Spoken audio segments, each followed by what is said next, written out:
Delhi liquor policy కేసులో bail కోసం MLC కవితకు ఎదురుచూపులు తప్పడలేదు. ట్రయల్ కోర్టు తీర్పును ఢిల్లీ హైకోర్టులో కవిత సవాల్ చేశారు. విచారణ చేపట్టిన న్యాయస్థానం సీబీఐకి నోటీసులు జారీ చేసింది. విచారణను మే 24కు వాయిదా వేసింది.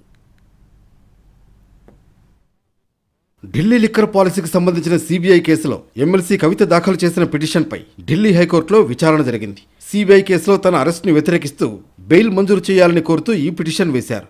దీనిపై విచారణ చేపట్టిన జస్టిస్ స్వర్ణకాంత శర్మ ధర్మాసనం సీబీఐకి నోటీసులు జారీ చేసింది. తదుపరి విచారణను మే 24కు వాయిదా వేసింది.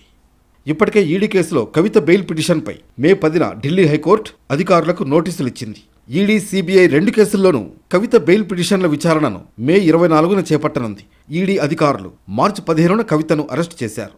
ఢిల్లీ మద్యం విధానాన్ని తమకు అనుకూలంగా మలుచుకునేందుకు సౌత్ గ్రూప్ తరఫున కవిత, ఆప్ అగ్రనేతలకు 100 కోట్ల ముడుపులు చెల్లించారని ఆరోపించారు. ఇక సీబీఐ అధికారులు ఏప్రిల్ 11న ఆమెను అదుపులోకి తీసుకున్నారు.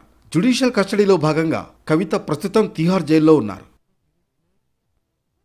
అయితే ఈడీ, సీబీఐ కేసుల్లో బెయిల్ కోరుతూ కవిత చేసుకున్న దరఖాస్తులను కొట్టేస్తూ రౌజ్ ఎవెన్యూ కోర్టు ఈ నెల 6న తీర్పిచ్చింది. ఈ మొత్తం కుంభకోణంలో ఈమెదే ప్రధాన పాత్ర అని, బెయిల్ ఇస్తే సాక్ష్యాధారాలను, సాక్షులను ప్రభావితం చేస్తారని దర్యాప్తు సంస్థలు చేసిన వాదనలను పరిగణలోకి తీసుకున్న న్యాయమూర్తి బెయిల్ పిటిషన్లను కొట్టేశారు. ట్రయల్ కోర్టు తీర్పును సవాల్ చేస్తూ కవిత ఢిల్లీ హైకోర్టును ఆశ్రయించగా విచారణను మే 24కు వాయిదా వేసింది.